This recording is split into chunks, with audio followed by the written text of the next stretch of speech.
La teoría de las relaciones objetales y el psicoanálisis clínico. Otto Kemper. Tercera parte. Instintos, afectos y relaciones objetales. Continuación. Los neurofisiólogos y los psicólogos, al igual que los psicoanalistas, continúan luchando en sus respectivos campos con las derivaciones de la controversia entre la teoría del afecto de James, que sostiene que el afecto es la percepción de los cambios corporales que se producen durante la activación de patrones de conducta afectiva. En términos psicoanalíticos, que los afectos son primordialmente fenómenos de descarga. Y la teoría de Cannon, que sostiene que los cambios corporales son una manifestación de los afectos, pero no son una causa ni son idénticos a estos. En términos psicoanalíticos, que los afectos son estados de tensión psíquica que pueden alcanzar un nivel o intensidad que lleve a la descarga.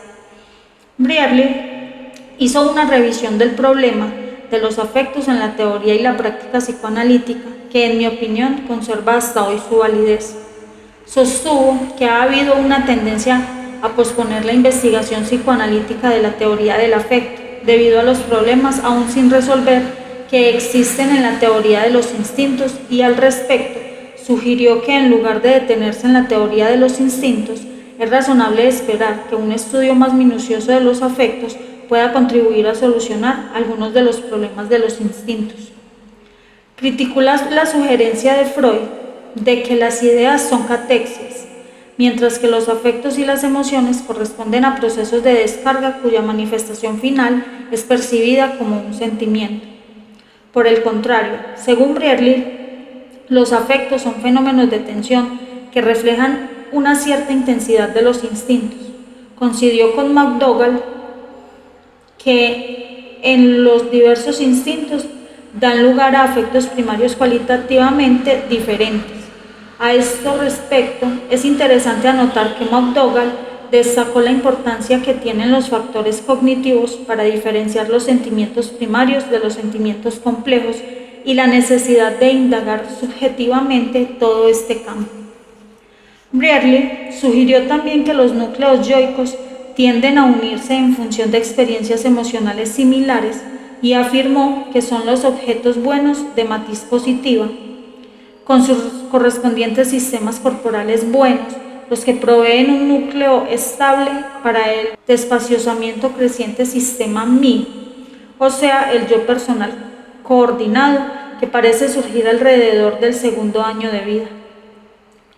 Dijo también respecto del dilema planteado por los aparentes afectos reprimidos. En este punto, la teoría contiene una cierta paradoja. Por definición, el ello es un reservorio desorganizado de tendencias instintivas y, sin embargo, se le atribuye el inconsciente reprimido, que siempre presenta un cierto grado de organización. Parecería que deberíamos transferir ese inconsciente reprimido al sistema yoico primitivo. El afecto no refleja solo tensiones entre impulso y objeto, sino también tensiones interyoicas e intrayoicas. La revisión de Rappaport de la evolución de las teorías de Freud acerca del afecto brinda una clasificación fundamental para los problemas de la teoría psicoanalítica del afecto.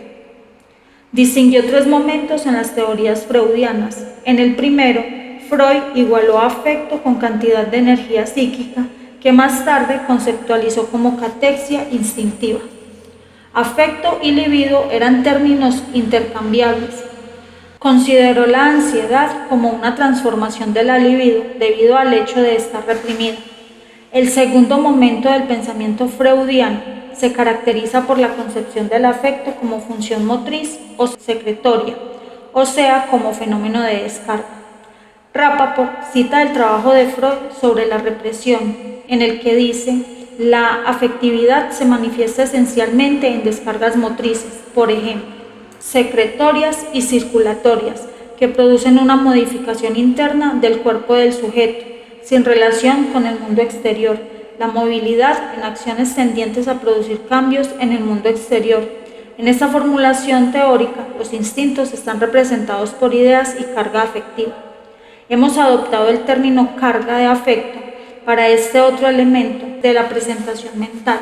Representa la parte del instinto que se ha desprendido de la idea y encuentra su proporcionada expresión, de acuerdo con su cantidad, en procesos que se hacen observables a la percepción como afectos.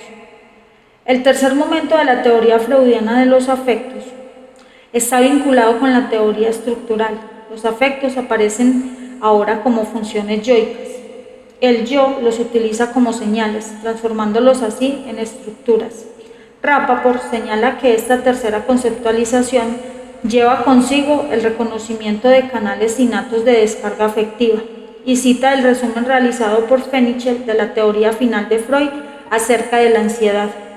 La ansiedad es vivida por el yo primero como un trauma, se convierte luego en una señal de peligro y por último, si fracasa la función señal, puede transformarse nuevamente en un trauma abrumador que adopta la forma de terror pánico. Rappaport llega a la conclusión de que los afectos utilizan canales y umbrales de descarga innatos y surgen cumpliendo las funciones de una válvula de seguridad, cuando debido a la ausencia del objeto del instinto, en la realidad se hace imposible la descarga instintiva a través de la acción del instinto. Considera que tanto la carga afectiva como la idea son representaciones del instinto e infiere que las postergaciones de las descargas impuestas por la realidad y logradas mediante las defensas producen una represión de instintos que obliga al empleo más intenso y variado de los canales de descarga afectiva y de las correspondientes cargas afectivas. Jacobson afirma que hasta el momento el psicoanálisis no ha logrado desarrollar una teoría coherente de los afectos y comenta: de hecho, el desarrollo de la teoría psicoanalítica de los instintos parece haber detenido nuestros esfuerzos por formar conceptos teóricos igualmente claros acerca de los afectos y de sus relaciones con los instintos psíquicos. Destaca los problemas semánticos que presenta este tema y sugiere que la palabra afecto podría ser reservada para los estados más violentos, como por ejemplo la rabia o el miedo, mientras que la palabra sentimientos se podría aplicar a las experiencias internas más moderadas y duraderas, como la solidaridad, la piedad, la felicidad, el amor y el resentimiento. Al analizar la controversia entre las concepciones del afecto como tensión y como descarga, señala que las teorías que consideran los afectos como fenómenos de tensión o causados por una represión de energía psíquica parecen ignorar la naturaleza placentera de ciertos afectos. Cita la observación de Freud de que existen tensiones placenteras y relajaciones displacenteras de la tensión, por lo cual no es posible referir el placer y el displacer a un aumento o a una disminución cuantitativas. Jacobson sugiere que el placer de la tensión puede inducir la necesidad posterior de excitación más intensa, el placer del clímax, la necesidad de alivio y el placer del alivio, el anhelo de vivir otra vez el placer de la tensión. El desear sería siempre desear placer, pero representaría una búsqueda de ciclos de cualidades diferentes de placer, alternando entre excitación y el alivio, ciclos correspondientes a nuestra excitación biológica y enraizados en nuestra vida instintiva. Concluye que los principios del placer y el displacer estarían entonces subordinados a un principio superior y general en el de la constancia. Coincido con la crítica de Jacobson respecto de la conceptualización del afecto como un estado de tensión, ya que, como lo señaló esta autora, sería absurdo considerar al sentimiento de alivio como un fenómeno de tensión. Sin embargo, este argumento no invalida la posición de los afectos como estados centrales o subjetivos primarios, en contraste con las teorías periféricas que los consideran primordialmente fenómenos de descarga. Me parece de particular importancia el acento que pone Jacobson en la influencia de las relaciones objetales internalizadas sobre las vicisitudes de los afectos.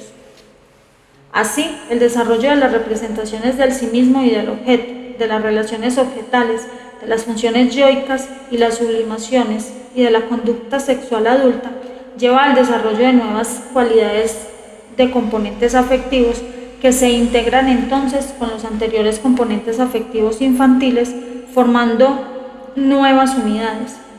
Estos desarrollos contribuyen por lo menos en igual medida que las facultades domesticantes del yo y del superyo al remodelamiento constructivo de los afectos y las cualidades afectivas, al modelamiento de complejos patrones afectivos, de las tendencias y actitudes emocionales y de estados afectivos duraderos. En pocas palabras, contribuyen al enriquecimiento de la vida emocional, así como a su organización jerárquica y estructural. Jacobson desarrolló estas consideraciones años más tarde. Al estudiar los estados de ánimo normales y patológicos, estableció estrecho nexo entre las vicisitudes de los afectos con las de la representación del sí mismo y del mundo de los objetos. Consideró que los estados de ánimo son fijaciones temporarias de modificaciones generalizadas de la descarga, o sea, estados afectivos y reacciones de descarga que se extienden y dominan la totalidad del campo del yo durante un cierto periodo y que se reflejan en modificaciones cualitativas del concepto, de las representaciones del sí mismo y del objeto. Sus formulaciones reflejan una concepción de las estructuras yoicas y superyoicas como derivadas de representaciones del sí mismo y del objeto, que a su vez constituyen los principales puntos de anclaje de los derivados de tendencias instintivas. Jacobson interpreta afectos y estados de ánimo en función de los conflictos instintivos generados entre estas estructuras por las relaciones objetales.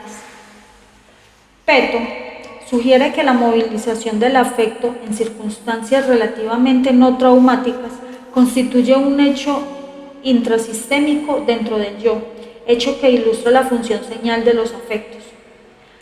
Superada una cierta intensidad de los afectos y cuando se quiebra el control afectivo por parte del yo, la manifestación afectiva se transforma en un hecho intersistémico. El afecto se ve entonces reforzado por otros afectos inducidos por el superyo y por componentes afectivos que son representaciones más o menos directas del instinto.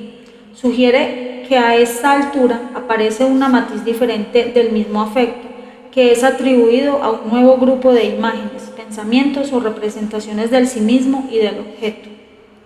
Según Sandler, el aparato mental funciona para mantener una homeostasis de los sentimientos, siendo los cambios de los estados afectivos sus principales motivadores. Los instintos, las necesidades, las fuerzas emocionales y otras influencias provenientes del cuerpo hacen sentir sus afectos a través de modificaciones de los sentimientos. Considero que si bien todas estas contribuciones esclarecen importantes aspectos clínicos y metapsicológicos de la teoría de los afectos, no resuelven satisfactoriamente la relación entre instintos y afectos, en especial en lo que respecta a la naturaleza de las catexias, el almacenamiento de afectos por parte del inconsciente reprimido y las vinculaciones entre instintos biológicos, tendencias psicológicas y patrones afectivos. Sin embargo, los trabajos de Breuer y de Jacobson apuntan decididamente hacia la concepción de los afectos como estados centrales primordialmente subjetivos, más que como fenómenos periféricos de descarga. Asimismo, aunque parece haber una general coincidencia con la tercera teoría freudiana de los afectos, sobre todo respecto de la ansiedad, según la cual los afectos surgen de la primitiva matriz indiferenciada del aparato psíquico y evolucionan partiendo de características primitivas, violentas y difusas hasta convertirse en estructuras señal moderadas, con una fuerte integración cognitiva. La literatura psicoanalítica sobre los afectos parece mostrar una cierta confusión causada por la decisión de Freud, al comienzo de la segunda fase de su teoría de los afectos, de separar el concepto de catexia instintiva del concepto de catexia afectiva. Al notar lo prematuro que sería esforzarse por relacionar directamente los hallazgos biológicos con los nuevos descubrimientos psicoanalíticos, Freud separó también el concepto de tendencias psíquicas de los instintos biológicos. A mi juicio, esto hizo que se separaran artificialmente los instintos biológicos, las tendencias psicológicas y los afectos, de modo que estos quedaron 2 pasos apartados de sus cimientos biológicos. No obstante, en la práctica clínica de los afectos han estado siempre en el centro de nuestro interés. Y como lo señala Braley, al tratar a los pacientes, cualquiera que sea el objeto con el cual el analista esté identificado en un momento dado, y cualquiera que sea el mecanismo o la combinación de mecanismos responsables de la situación transferencial inmediata, la relación transferencial es siempre y en toda su extensión una relación afectiva. Por lo tanto, el restablecimiento de los vínculos entre los afectos y los correlatos psicológicos de los instintos biológicos es una tarea difícil pero crucial que la teoría psicoanalítica exige. Antes de continuar con este tema, examinaremos algunas contribuciones recientes de la psicología general. En los estudios sobre el afecto provenientes del campo de la psicología general y de la psicofisiología, la tendencia moderna ha sido, al igual que en la literatura psicoanalítica mencionada, apartarse de la teoría de James y adherirse a la de Kahneman y de McDougall, considerando los afectos como fenómenos centrales, es decir, estados primordialmente subjetivos con una participación crucial en los sistemas psíquicos motivacionales. Sobre la base de su trabajo experimental, Jung llegó a la conclusión de que los estímulos tienen consecuencias tanto afectivos como sensoriales y que una excitación afectiva orienta al organismo hacia el objetivo de estímulo o en contra de este. Los procesos afectivos conducen al desarrollo de motivos y el poder de estos motivos recién adquiridos es proporcional a la intensidad, duración, frecuencia y proximidad de las excitaciones afectivas previas. El crecimiento de los motivos depende del aprendizaje, así como de las excitaciones afectivas. Jung sugiere que los procesos afectivos pueden ser representados a lo largo de un continuo bipolar que va desde valores negativos hasta llegar a los positivos, pasando por los valores indiferentes. Infiere que existen 2 dimensiones de la excitación, activante y hedonista. Observación experimental que, según este autor, está respaldada por estudios fisiológicos. Tompkins afirma que los sistemas afectivos constituyen el sistema motivacional primario y que los sistemas impulsivos se vinculan con los sistemas afectivos, por cuanto estos últimos simplifican las necesidades instintivas, los instintos biológicos, fuente primordial de las tendencias psicológicas. Funcionan mediante señales que con sus respectivas respuestas afectivas como amplificadores. Sugiere que así como el sistema de activación reticular representa un amplificador inespecífico de la entrada sensorial, los afectos representan una amplificación específica de la entrada de la señal del impulso. Así, la excitación sexual refleja más las disposiciones afectivas que la intensidad directa de las tendencias sexuales. Pribram y sus colaboradores sugieren que las emociones son planes o programas nerviosos que son movilizados cuando el organismo se desequilibra. Pribram afirma que cuando por cualquier razón se ve obstaculizada la ejecución de los planes cognitivos que implican una acción sobre el ambiente, se movilizan mecanismos de adaptación y control internos representados por estados emocionales. Continúa diciendo que esto no significa que toda emoción se constituya dentro del organismo, sino que las emociones van siendo configuradas por la experiencia del organismo. Clasifica las emociones en sentimientos positivos, de apetito, ligados a mecanismos neurofisiológicos de marcha, y afectos propiamente dichos, ligados a mecanismos neurofisiológicos de detención. En general, considera que los sentimientos son los monitores que se transmiten la necesidad motivacional por parte de diversos instintos de una acción planificada y que los afectos son los monitores que transmiten la motivación subjetiva relacionada con la interrupción de ciertas interacciones o con la huida de estas. Es especialmente interesante la revisión realizada por Pribram acerca de la relación entre mecanismos neurofisiológicos y la experiencia emocional. Schachter hizo aportes fundamentales al tema de la controversia entre la naturaleza central o periférica de los afectos, hablando de los hallazgos de sus investigaciones sobre activación simpática y hambre. Llegó a la siguiente conclusión. En resumen, precisamente un mismo estado fisiológico, un estado de excitación simpática inducido por la epinefrina, puede manifestarse como enojo, euforia, diversión, temor o, como el caso de los individuos estudiados, total ausencia de emoción o estados de ánimo. Estos resultados son prácticamente incomprensibles si insistimos en el supuesto de que los estados fisiológicos y los psicológicos son idénticos, pero se hacen perfectamente coherentes si especificamos la manera en que interactúan los factores cognitivos y los fisiológicos. Con el agregado de las proposiciones cognitivas, estamos en condiciones de especificar y manejar las circunstancias en las cuales una inyección de epinefrina conducirá o no a un estado emocional y de predecir cuál habrá de ser la emoción resultante.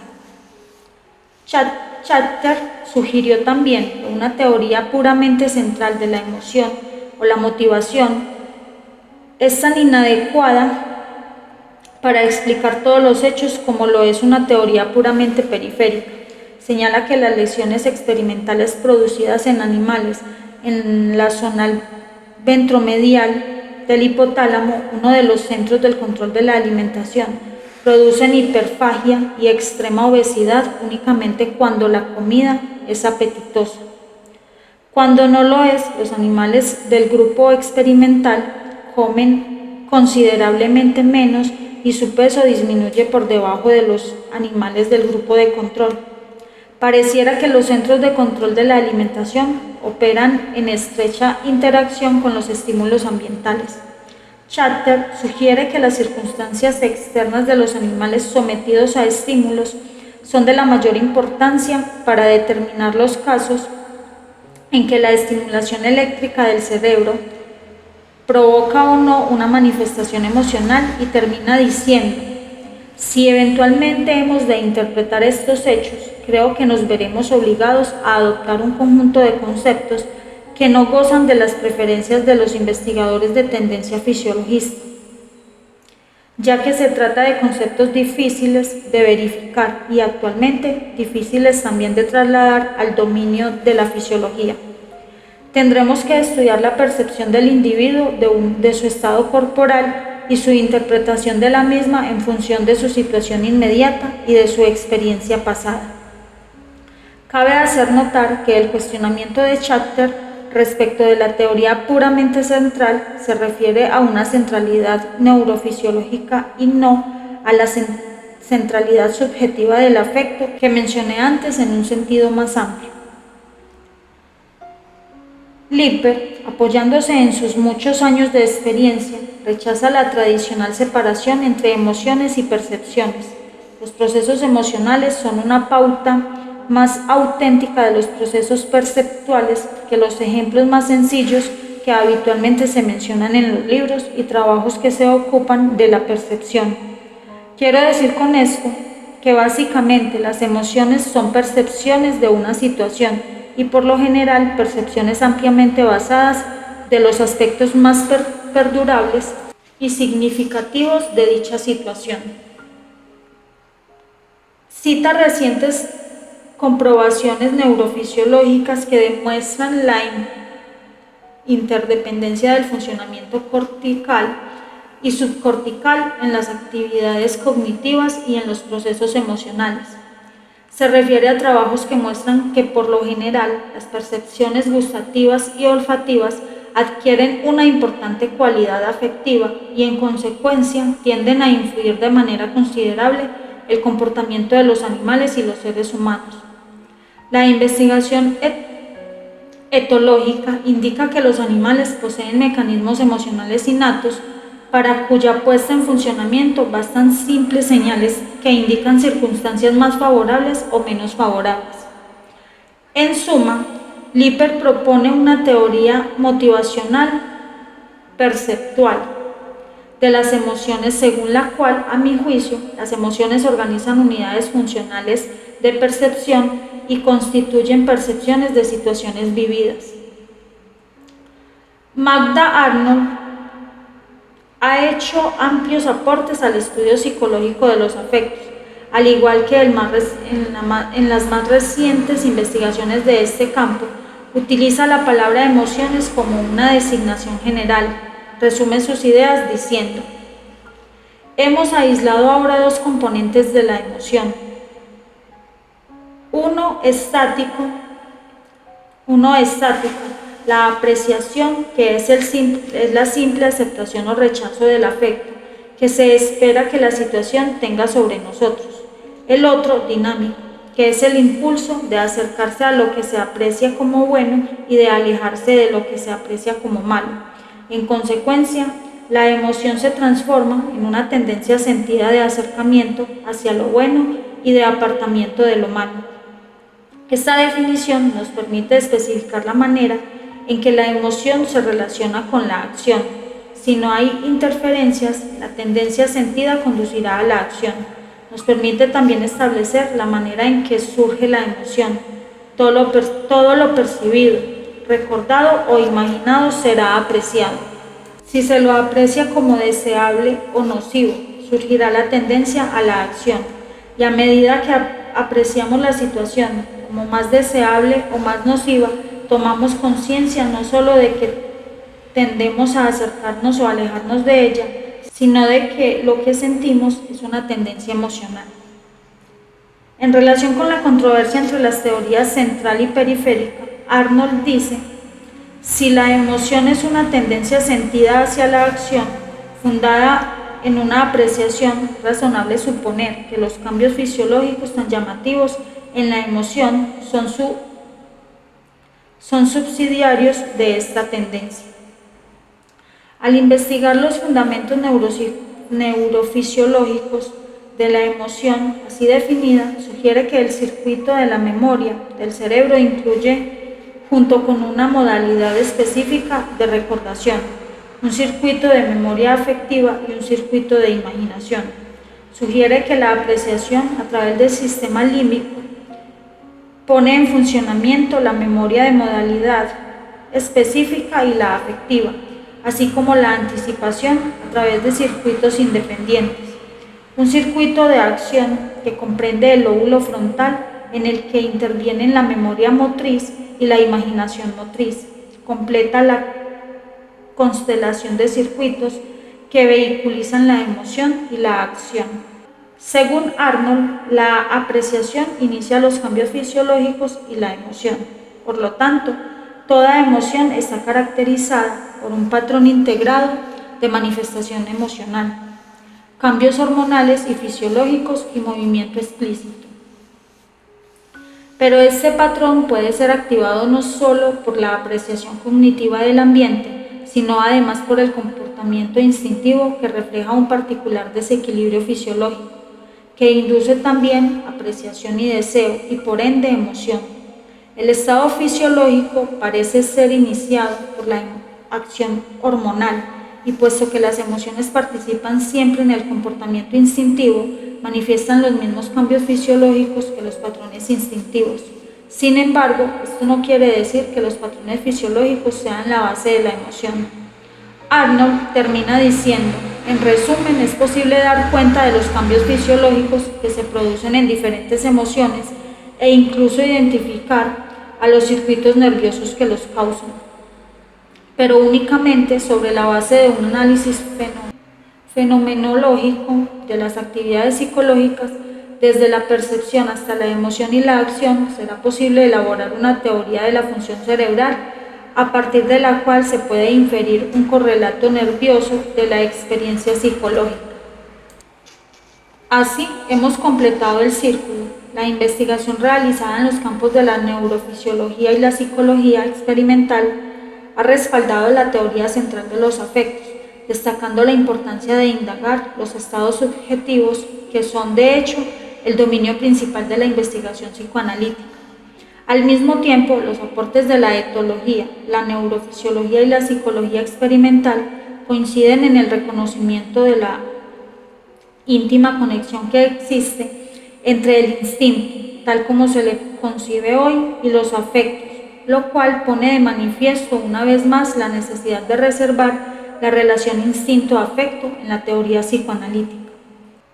La conceptualización general presentada al comienzo de este capítulo representa un paso en tal dirección. En resumen, mi propuesta general es que los afectos representan disposiciones innatas a una experiencia subjetiva en la dimensión del placer y el displacer. Son movilizados simultáneamente con patrones innatos de comportamiento que despiertan reacciones ambientales maternas, recíprocas y con una excitación general que incrementa la percepción de los estímulos externos e internos presentes en esa interacción. Todo esto conduce a la fijación de huellas mnésicas en una primitiva constelación o unidad de memoria afectiva formada por aspectos del sí mismo, aspectos del objeto y el estado afectivo propiamente dicho. La diferenciación del afecto tiene lugar en el contexto de la diferenciación de las relaciones objetales internalizadas. Las mencionadas unidades originales integran funciones afectivas y cognitivas. Afecto y cognición evolucionan en un primer momento de manera conjunta, para diferenciarse solo mucho después, formando los niveles superiores y específicos de las funciones cognitivas con relativamente escasa participación afectiva y los niveles superiores de las funciones afectivas con compleja participación cognitiva. Los afectos placenteros y dolorosos son los principales agentes organizadores de las relaciones objetales internalizadas, buenas y malas, y constituyen los principales sistemas instintivos o motivacionales que organizan la experiencia intrapsíquica. La libido y la agresión no son factores ajenos a este fenómeno, sino que representan la organización global de los sistemas instintivos en una polarización general de bueno y malo. En un primer momento, los estados afectivos determinan la integración de las relaciones objetales internalizadas y de los sistemas instintivos generales. Más tarde, marcan la activación del instinto y lo representan en el contexto de la movilización de determinadas relaciones objetales internalizadas. La libido y la agresión representan los dos instintos psíquicos generales que integran componentes instintivos y otros bloques constitutivos, consolidados en un principio en unidades de relaciones objetales internalizadas.